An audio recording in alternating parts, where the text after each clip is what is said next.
Irmãos e irmãs, sejam muito bem-vindos a essa casa. Queria começar agradecendo a Deus, a Jesus, ao meu mentor espiritual e ao mentor espiritual de cada um de vocês que auxiliaram, ajudaram para que vocês chegassem aqui hoje. Primeiramente, que possamos estar aqui e agora conectados com o que viemos buscar, para que possamos assim estabelecer uma comunicação com a espiritualidade superior. O tema que está reservado para nós hoje, para o nosso estudo: muitos os chamados, poucos os escolhidos. Ele está no capítulo 18 do Evangelho segundo o Espiritismo. Então, o tema reservado para nós, ele está no Evangelho segundo o Espiritismo, que eu falei, e nós precisamos agora voltar a 2000 anos atrás, porque é neste momento que Jesus nos traz, além de um ensinamento, uma aula de história. E é interessante observar também quando ocorreu este ensinamento e para quem Jesus estava trazendo este ensinamento. Muitos os chamados, poucos os escolhidos. Nós vamos entender também, ao longo da doutrinária, o que é esse escolhido que Jesus nos fala. Então, Jesus estava no templo, em Jerusalém, sendo acusado. Acusado por quê? Pelos príncipes da época, pelos fariseus, pelos saduceus, pelos detentores da mensagem de Deus naquele momento, que organizavam as leis da época para os hebreus e para os judeus, mas que não estavam aceitando, ou que não estavam enxergando Jesus como o grande Messias. E é neste momento, diante dessas pessoas, que Jesus traz a parábola das bodas. Então, Jesus diz assim, falando ainda por parábolas, disse-lhes Jesus: o reino dos céus se assemelha a um rei, que querendo festejar as bodas de seu filho, despachou os seus servos a chamar para as bodas os que tinham sido convidados. Livro dos chamados. Despachou seus servos a chamar para as bodas todos que tinham sido convidados. Estes, porém, recusaram-se a ir. O rei despachou outros servos com ordem de dizer da sua parte aos convidados: preparei o meu jantar. Mandei matar os meus bois e todos os meus cevados. Tudo está pronto. Vinde para as bodas, vinde para as festas. Eles, porém, se incomodaram com isso. Lá se foram, um para a sua casa de campo, outro para o seu negócio. Os outros pegaram os servos e os mataram, depois de lhes haverem feito muitos ultrajes. Sabendo disso, o rei se tomou de cólera e, mandando contra eles seus exércitos, exterminou os assassinos e lhes queimou a cidade. Imaginem agora Jesus trazendo essa parábola e todos os príncipes, os saduceus, quem estava no templo, tentando entender aonde Jesus queria levá-los com este ensinamento. E continua. Então disse a seus servos: o festim das bodas está inteiramente preparado, mas os que para ele foram chamados não eram dignos dele. Ide, pois, às encruzilhadas, e chamai para as bodas todos quanto encontrardes. Os servos então saíram pelas ruas e trouxeram todos os que iam encontrando, bons e maus. A sala das bodas se encheu de pessoas que se puseram à mesa. Agora é para todos e todos que estavam lá. Entrou em seguida o rei para ver o que estavam à mesa. E dando com um homem que não vestia a túnica nupcial, disse-lhe: meu amigo, como entraste aqui sem a túnica nupcial? O homem ficou em silêncio. Então disse o rei à sua gente: ateai as mãos e os pés, e lançai-o nas trevas exteriores. Aí é que haverá prantos e ranger de dentes, porquanto muitos há chamados, pouco os escolhidos. Então nós vamos também compreender que túnica é essa que Jesus está falando, como requisito essencial para o reino dos céus. E agora nós vamos entrar no capítulo 18 do Evangelho segundo o Espiritismo. Jesus compara o reino dos céus, onde tudo é alegria e ventura, a um festim. Isso ficou claro, né? A festa é o reino dos céus. São os mundos superiores, os mundos mais felizes. Mas agora vamos compreender quem foram esses convidados que não foram. Quem foram os chamados que não ouviram. Falando dos primeiros convidados, alude aos hebreus, que foram os primeiros chamados por Deus ao conhecimento da sua lei. E não é verdade? Quem nos trouxe a ideia na terra de um Deus único? Quem lembra? Abraão. Abraão foi o primeiro a dizer assim: não existe vários deuses, existe um único Deus, Criador do céu e da terra. Até então não sabíamos disso. Então a mensagem primeiro veio ao povo hebreu. Já existiam outros povos na terra? Sim, mas foi aos hebreus que Deus designou primeiramente a sua mensagem. É por isso que hoje nós sabemos que Deus é um só. Até aí tudo bem? Os hebreus foram os primeiros convidados.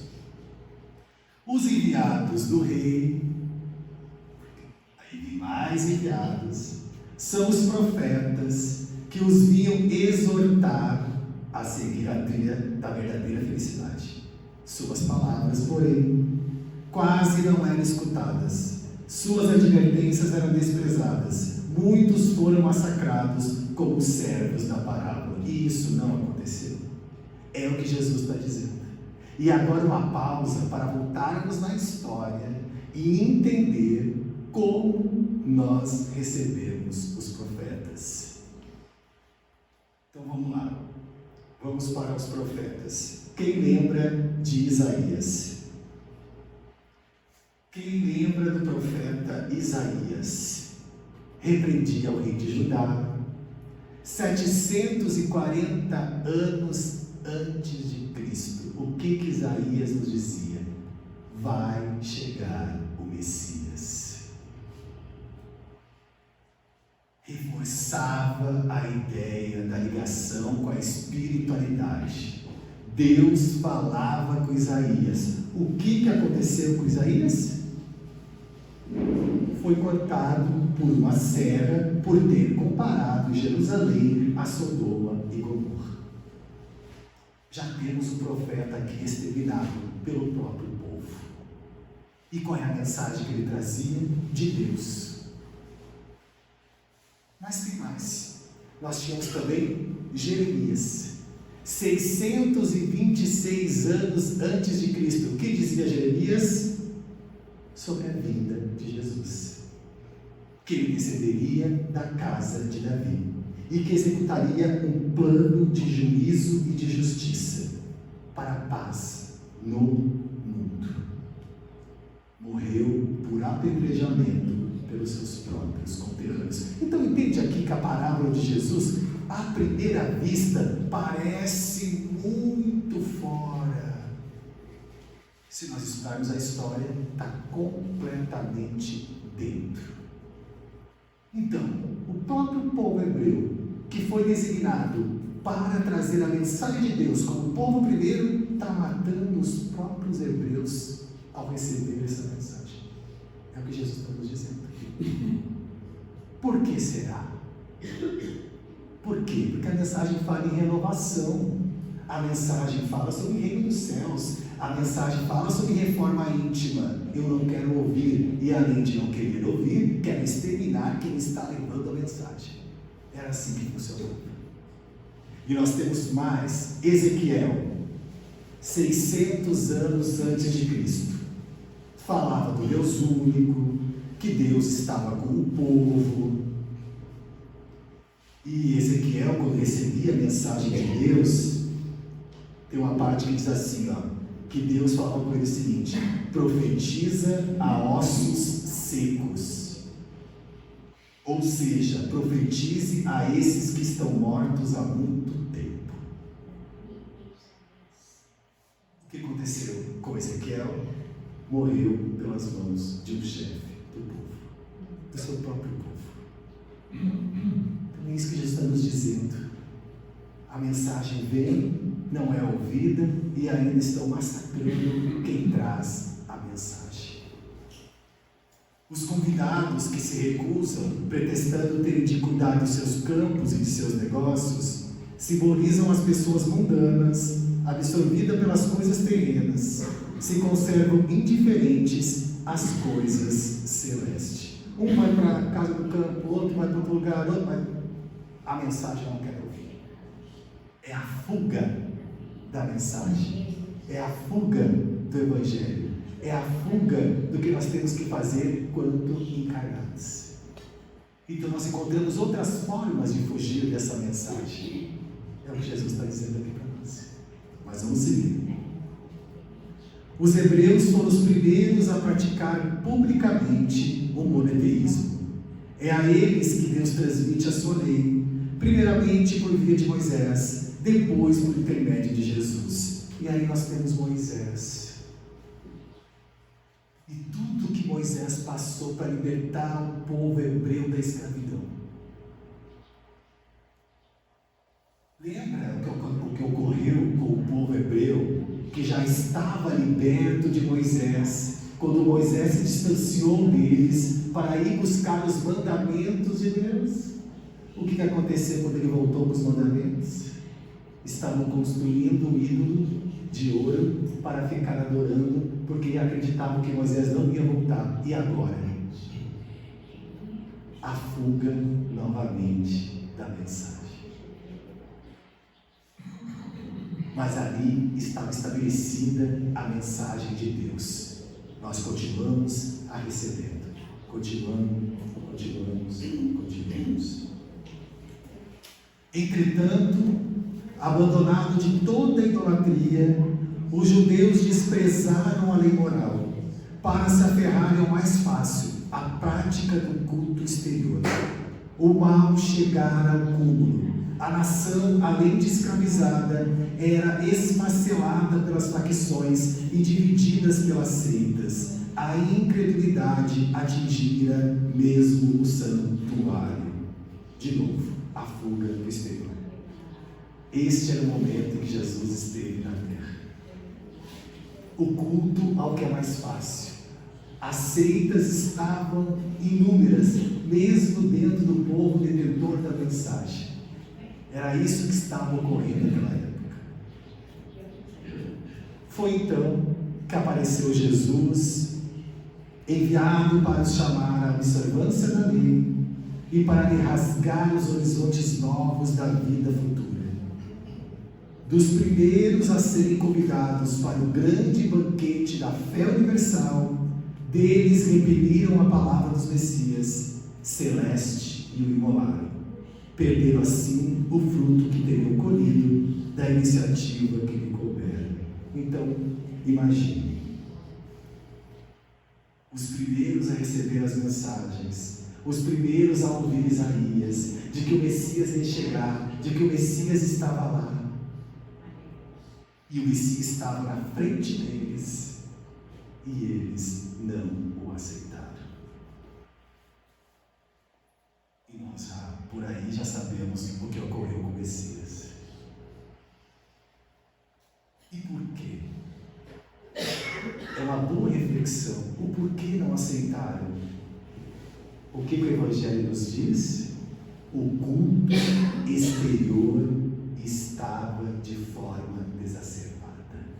As seitas não paravam de aumentar. O culto ao materialismo tinha chegado no seu ápice.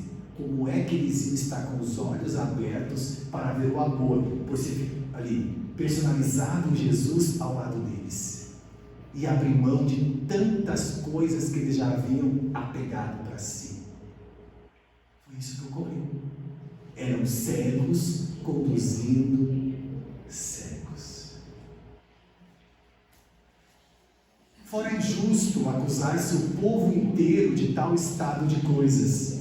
A responsabilidade tocava principalmente aos fariseus e aos saduceus, porque este era os povos que sabiam da mensagem de Deus. A eles cabia divulgar, cuidar, ser mais humano com as pessoas. Mas sacrificar a nação por efeito do orgulho e do fanatismo de uns e pela incredulidade dos outros. São, pois, eles, sobretudo, que Jesus identifica nos convidados que recusam a comparecer ao festim das bodas.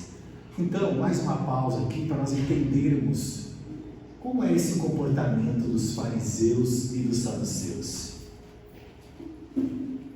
Por que será que eles não entenderam a mensagem? Então vamos lá.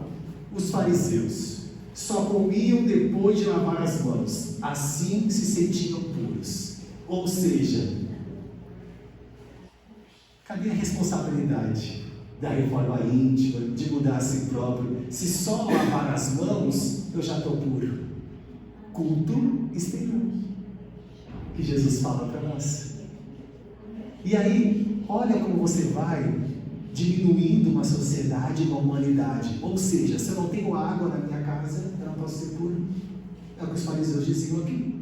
Tu não tem água, tu não lava a tua mão, tu não é puro.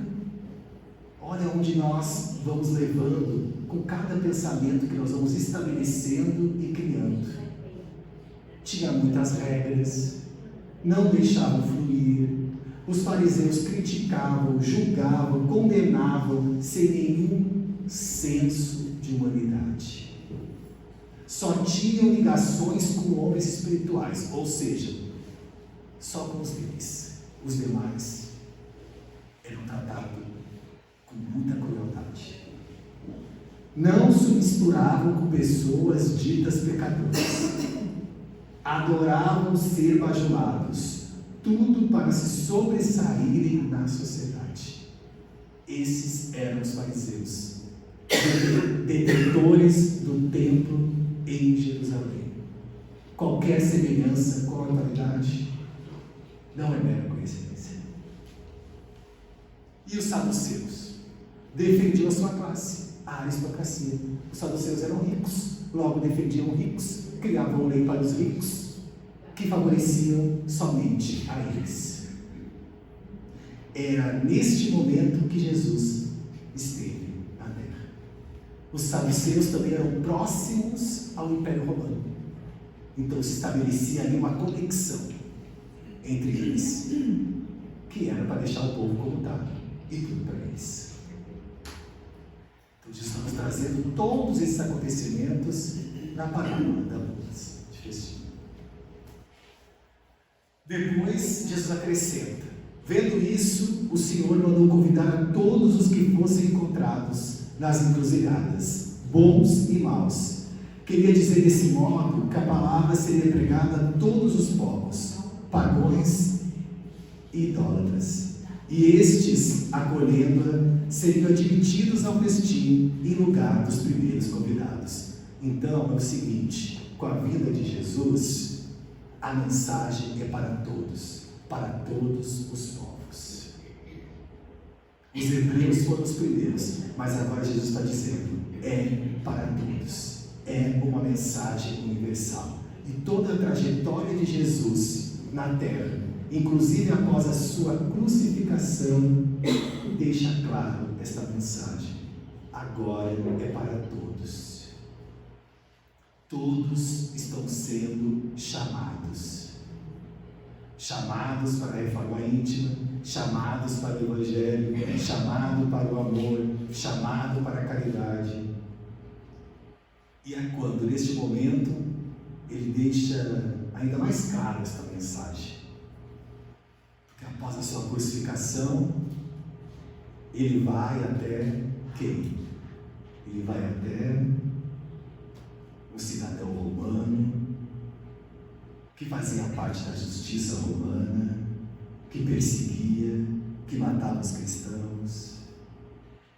Esse cidadão cai do cavalo. Jesus pergunta: por que me persegues? E ele se converte ao Evangelho.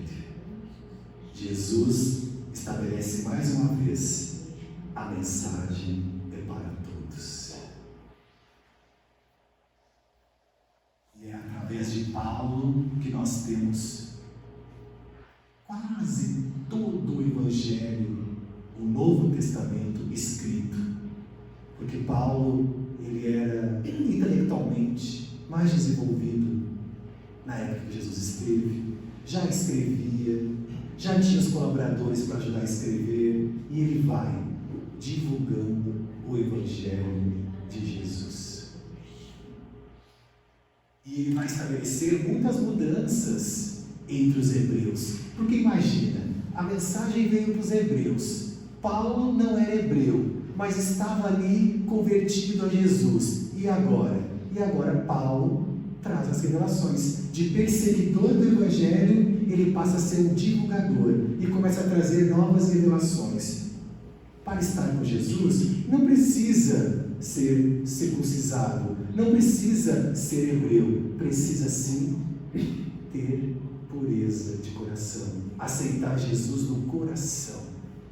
Vamos agora abandonando pouco a pouco os cultos exteriores, porque não me diz nada o culto exterior. Eu posso ir lá, fazer o que tenho para fazer e continuar sem renovação interior. Então esta é a mensagem mais pulsante aqui, hoje. Renovação interior. E o quanto nós estamos dispostos a isso, para caminhar junto com o Mestre, para além de sermos os chamados, também sermos os escolhidos, porque ser os escolhidos vai depender só de nós. O chamado é para todos, e nós vamos entender daqui a pouquinho o porquê que o escolhido depende só de nós. No entanto, não basta ninguém ser convidado, não basta dizer-se cristão, nem sentar-se na mesa para tomar parte do banquete celestial.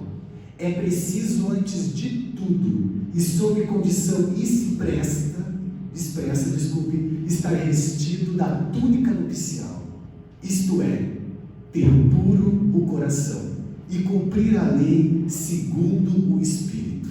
Ora, a lei de toda se contém nessas palavras: fora da caridade não há salvação. Encontramos aqui a explicação da túnica que o rei não viu no homem que estava na festa. Lembra?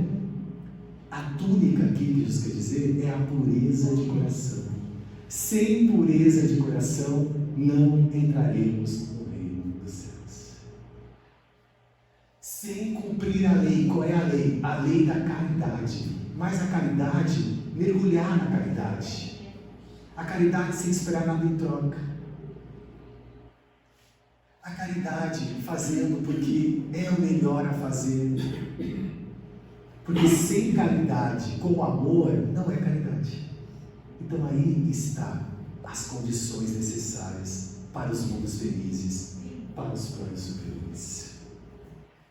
Entre todos, porém, que ouvem a palavra divina, quão poucos são os que aguardam e aplicam proveitosamente? Quão poucos se tornam dignos de entrar no reino dos céus? Eis porque disse Jesus: chamados haverá muitos, pouco, no entanto, serão escolhidos.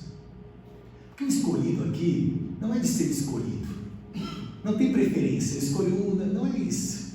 O escolhido aqui é nós nos tornarmos escolhidos, a partir da renovação íntima, a partir do desenvolvimento moral, nós passamos a ser os escolhidos para o reino dos céus. Então, por isso, muitos os chamados, pouco os escolhidos. E aí Jesus vai nos trazer muitas mensagens para que nós possamos entender. Ele traz a porta estreita, larguem a porta da perdição, porque são numerosas as paixões más, e porque o maior número envereda pelo caminho mau. É estreita da salvação, porque há grande esforço sobre si mesmo. É obrigado ao homem que a queira transpor, para vencer suas má tendências, coisas que pouco se resignam. De novo, a fuga. Muitas vezes nós estamos perto de estar na porta estreita. A larga se abre e a gente vai para lá.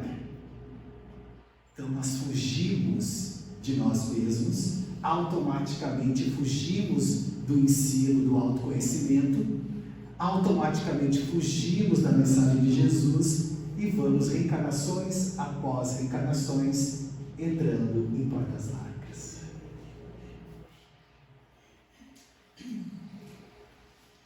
Muito se pedirá àquele que muito recebeu. Outro capítulo maravilhoso do Evangelho segundo o Espiritismo, que eu peguei um trechinho aqui para nós. Muito se pedirá àquele que muito recebeu. Aos espíritas, pois, muito será pedido, porque muito hão recebido. Mas também aos que houverem aproveitado, muito será dado. O primeiro cuidado de todo espírita sincero deve ser o de procurar saber se, nos conselhos que os espíritos dão, alguma coisa não há que lhe diga a respeito. Muito importante aqui, a mensagem é sempre primeiro para nós e não para o outro. O outro tem a história dele, tem a trajetória dele. Quando nós preparamos uma doutrinária, a primeira mensagem é para quem está preparando. Aprende, escuta, ouve e depois repassa. Por quê? Porque é assim. É a nós que cabe a reforma íntima, a evolução espiritual. É só a nós que nós conseguimos realizar. A do outro vai depender dele. O Espiritismo vem multiplicar o número de chamados. Pela fé que faculta, multiplicará também o número de escolhidos. Porque nós vamos entrar em contato com a reforma íntima. O que nós temos que fazer com a caridade. Então é isso que Jesus está nos dizendo.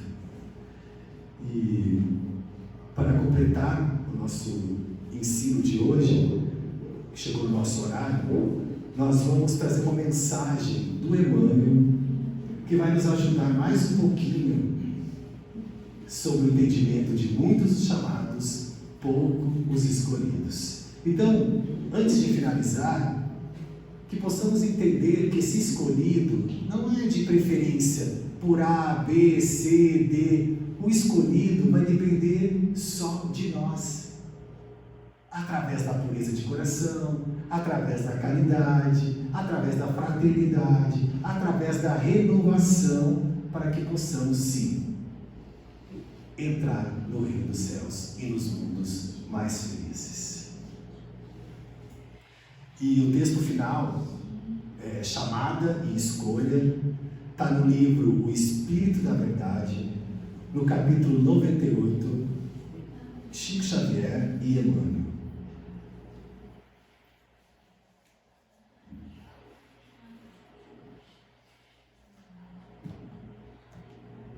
Nesse livro, o Emmanuel ele estuda os capítulos do Evangelho segundo o Espiritismo e monta neste livro algumas explicações para nós. Então nessa ele usou o tema da nossa doutrinária de hoje, que é um dos chamados pouco os escolhidos.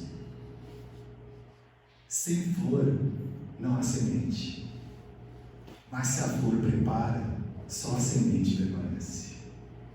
Sem instrução, a máquina é segredo, mas se a instrução avisa, só a máquina produz. Sem convicção, a atitude não aparece, mas se a convicção indica, só a atitude define. Sem programa, o trabalho se desordena, mas se o programa sugere, só o trabalho realiza. Sem teoria, a experiência não se expressa. Mas se a teoria estuda, só a experiência marca. Sem lição, o exercício não vale. Mas se a lição esclarece, só o exercício demonstra. Sem ensinamento, a obra não surge. Mas se o ensinamento aconselha, só a obra convence. Disse Jesus, referindo-se à divina ascensão: serão muitos os chamados e poucos os escolhidos para o reino dos céus. Isso quer dizer que, sem chamada, não há escolha. Temos que ser chamados primeiro. Mas se estamos claramente informados de que a chamada vem de Deus, atingindo todas as criaturas na hora justa da evolução, só a escolha depende do nosso exemplo. Nos confere caminho para a vida maior. Então, o chamado está estabelecido. A nova era chegou. Basta saber se queremos ser os escolhidos. Muito obrigado a todos, um ótimo fim de semana e que Deus ilumine.